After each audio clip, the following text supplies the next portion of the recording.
भूत प्रेत, रूहानी ताकतें, पारलौकिक शक्तियां। अगर आपके मस्तिष्क में भी इन चीजों के बारे में बार बार ख्याल आते हैं तो आज मैं आपको कई सौ सालों से एक किले में दफन एक ऐसी पारलौकिक शक्ति के बारे में बताने जा रहा हूँ जिसके बारे में सुनकर आपके रोंगटे खड़े हो जाएंगे। आप सोचने पर मजबूर हो जाएंगे कि क्या वाकई में ऐसा कुछ भी हो सकता है। आप सामने लगे जिस बोर्ड को देख रहे हो, राजस्थान के अलवर जिले में भानगढ़ किले के बाहर लगे इस बोर्ड पर यह साफ साफ लिखा है कि सूर्योदय से पहले एवं सूर्यास्त के पश्चात आपको इस किले में प्रवेश करना तो दूर, आपको रात के वक्त इस किले के आसपास भी नहीं भटकने दिया जाएगा। आज मैं आपको इसी भानगढ़ के किले की वो दो कहानियां बताऊंगा जिस कारण रात के वक्त लोग इस किले में प्रवेश करना तो दूर, इसके आसपास भी नहीं भटकते। और कुछ लोग इन कहानियों को कहानी नहीं बल्कि सच्ची घटना मानते हैं। कहते हैं कि जब आमेर के राजा भगवंत दास भानगढ़ के किले को बनवा रहे थे तो वहीं कुछ दूरी पर गुरु बालूनाथ तपस्या किया करते थे। जब बालूनाथ को खबर लगी कि उनके पास में एक किला बनाया जा रहा है तो उन्होंने राजा को बुलावा भिजवाकर अपने पास बुलवाया। जब राजा भगवंत दास गुरु बालूनाथ के पास पहुंचे तो उन्होंने राजा से कहा कि आप जिस किले को बनवा रहे हो उससे मुझे कोई भी आपत्ति नहीं है, लेकिन एक बात का ध्यान रखना कि इस किले की ऊंचाई इतनी मत कर देना कि इसकी परछाई दिन के किसी भी वक्त जहाँ पर मैं तपस्या कर रहा हूँ वहाँ पर पहुँचे और मुझे छुए।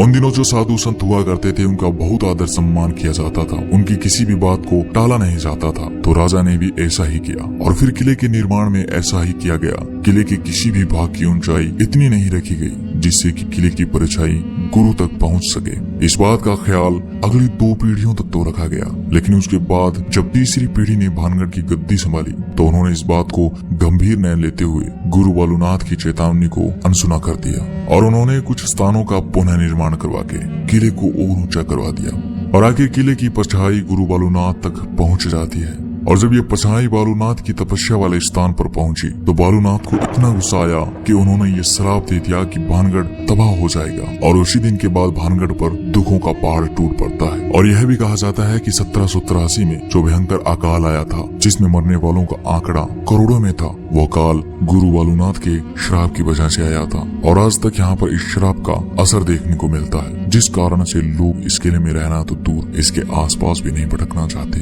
लेकिन दूसरी कहानी उस राजकुमारी की कहानी है जिस पर लोगों को सबसे ज्यादा विश्वास है। और इस खौफनाक कहानी के कारण ही लोग इस किले को भूतहा शैतानी किला कहते हैं। जब ये किला खुशहाल था तब यहाँ पर एक राजकुमारी रहा करती थी जिसका नाम था रत्नावती। राजकुमारी रत्नावती बेहद खूबसूरत थी। राजकुमारी की खूबसूरती के चर्चे दूर दूर तक फैले हुए थे। इस कारण हर दिन अलग अलग राजाओं के शादी के संदेश राजकुमारी के पास आया करते थे। लेकिन इन राजाओं के अलावा एक और शख्स था जिसकी नजर थी राजकुमारी रत्नावती पर। उसका नाम था सिंधिया, जो एक तांत्रिक था। एक दिन जब सिंधिया तांत्रिक ने राजकुमारी को देखा तब से सिंधिया तांत्रिक राजकुमारी के लिए पागल सा हो जाता है। सिंधिया तांत्रिक राजकुमारी को पाना चाहता था, लेकिन सिंधिया तांत्रिक जानता था कि वो सीधे तरीके से राजकुमारी को नहीं पा सकता था, क्योंकि कहाँ शमशान में रहने वाला सिंधिया और कहाँ महलों में रहने वाली राजकुमारी रत्नावती। तो सिंधिया तांत्रिक ने राजकुमारी को पाने के लिए एक ऐसा तरीका अपनाया जिसने उस क्षेत्र का नाश कर दिया। भानगढ़ के इस किले में उन दिनों बाजार लगता था, तो एक दिन राजकुमारी की दासी इसी बाजार में राजकुमारी के लिए तेल लेने आई। बस सिंधिया तांत्रिक को इसी दिन का इंतजार था। जब वह दासी तेल खरीद कर वापस जाने लगी तो तांत्रिक ने उसे रोक लिया। सिंधिया तंत्र विद्या में इतना माहिर था कि उसने उस तेल पर वशीकरण का मंत्र फूंक दिया ताकि वो राजकुमारी को पा सके।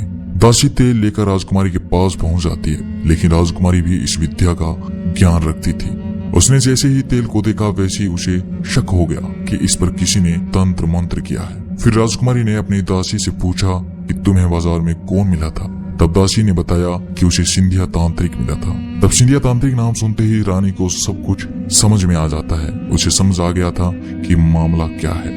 राजकुमारी ने उस इसी किले के ऊपर बड़े बड़े पत्थर पर दे मारी और सारा तेल उस पत्थर पर बिखर गया। ये कहा जाता है कि तांत्रिक ने उस तेल पर ऐसा जादू किया जिससे अगर कोई उस तेल को लगाता तो वह उसके वश में हो जाता और खुद ब खुद उसके पास आ जाता। और आखिर ऐसा ही हुआ। वह बड़ा पत्थर जिस पर राजकुमारी ने तेल फेंका वह लुढ़कने लगता है और जिस स्थान पर सिंधिया तांत्रिक तंत्र मंत्र किया करता था उस स्थान तक लुढ़कता हुआ जाकर सिंधिया के छाती पर चढ़ जाता है। अब सिंधिया सारी बात समझ चुका था, तो मरते मरते सिंधिया तांत्रिक ने श्राप दे दिया कि भानगढ़ तबाह हो जाएगा, सारे लोग मारे जाएंगे और उनकी आत्माएं यहीं इस किले में भटकती रहेगी। और इतना कहकर सिंधिया तांत्रिक मर जाता है। और इसके बाद होता है एक भयानक युद्ध, जिसमें भानगढ़ के सैकड़ों लोग मारे जाते हैं। और ये कहा जाता है कि सिंधिया की उस श्राप के कारण आज तक इस किले में उनकी आत्माएं भटकती है और आज भी रात के वक्त यहाँ चीखने चिल्लाने की आवाज आती है। दोस्तों, ये तो थी वो घटनाएं जो पारालौकिक शक्तियों से जोड़कर देखी गई थी, लेकिन इन सब के अलावा एक कारण और भी है और ये मानना पड़ा कि इस किले में कुछ न कुछ गलत जरूर होता है जो लोगों के लिए खतरनाक हो सकता है। कुछ समय पहले इस किले में रात के वक्त लोग चले जाते थे जो जगह जगह पर इस किले को खोदने लगते थे। उन्हें लगता था कि इस किले में कोई पुराना खजाना गड़ा हुआ है और वो इसी खजाने की तलाश में रात में इस किले में खुदाई किया करते थे। उस वक्त इस किले में रात के वक्त कुछ आपराधिक गतिविधियां होने लगी थी और इन्हीं असामाजिक तत्वों के कारण इस किले में रात के वक्त प्रवेश करना वर्जित कर दिया गया था। तो दोस्तों, ये थी इस बोधा किले की कहानियां। मैं इस वीडियो में बताई गई कहानियों की सत्यता का प्रमाण तो नहीं देता, लेकिन कुछ न कुछ तो रहस्य जरूर है, जिस कारण भारत सरकार को भी इस किले के बाहर ये बोर्ड लगाना पड़ा। वीडियो को लाइक और चैनल को सब्सक्राइब करने के साथ कमेंट बॉक्स में जरूर बताइए आपको ये वीडियो कैसा लगा।